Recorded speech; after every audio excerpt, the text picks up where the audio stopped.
All righty, happy Thursday. It is June the 1st, and I apologize because I failed to mention that Monday was Memorial Day, and we're so grateful in our community to remember everything that's been given for our freedoms and our liberties and the opportunities of a great country. So thank you so much. We're still in James chapter 4, verses 7 and 8. Therefore, submit to God, resist the devil, and he will flee from you. Draw near to God, and he will draw near to you. Cleanse your hands, sinners, and purify your hearts, you double-minded. Woohoo! Cleanse your hands.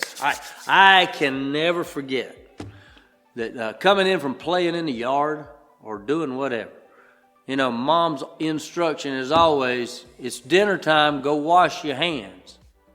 Well, as a kid, I would think, well, so what? They don't look dirty. And even if they are a little dirty, what's the big deal, right? But Mom was teaching us at that time a hygiene principle. You don't sit down and pick up stuff with dirty hands and put them in your mouth. Likewise, God's telling us don't serve him with dirty hands, okay? Cleanse your hands. It's a purification process. As a matter of fact, in the Bible, we find it as very ceremonial. They would do this ceremonial hand rinsing thing as a response to this idea of cleanse your hands, you sinners, because sin's dirty. Sin's corrupting. Sin is wickedness. And so the command there is to cleanse your hands, cleanse yourself of the deeds of your sin. We've already covered sort of this hand-in-hand process. Submit, resist, draw near, and now cleanse. Focusing on the hands, we must look at this and consider what James is trying to tell. Why these steps?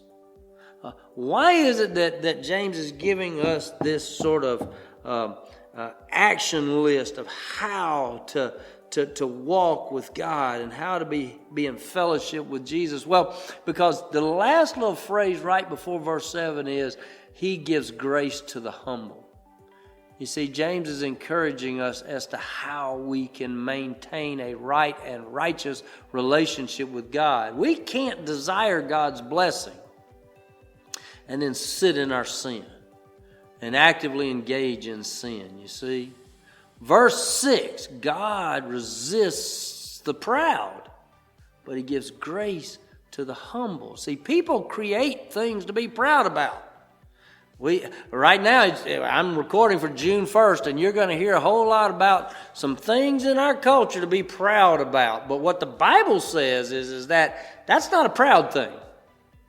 Matter of fact, God resists the proud. And then we see things on social media, and people very proudly take pictures of their dinner, or they take pictures of their clothes, or they take pictures of their exercise. And so people create things to be proud about. You see, as God's kids, we need to be happy being God's kids. We need to be happy being who he created us to be. Not desiring world's definitions and titles and influence and all those things. There's a whole group of people now they call influencers. You know what? I just want to be close to God and influence people to be close to God. And in order to do that, I got to wash my hands. Because indeed, I'm a sinner. And I need to allow God's forgiveness and cleansing to take hold, so that I can influence people to see our almighty creator God. James 4, 7 and 8. Therefore, submit to God, resist the devil, and he will flee from you. Draw near to God, and he will draw near to you. Cleanse your hands, sinners, and purify your hearts, you double-minded. Therefore, you know where we're going tomorrow. See you next time.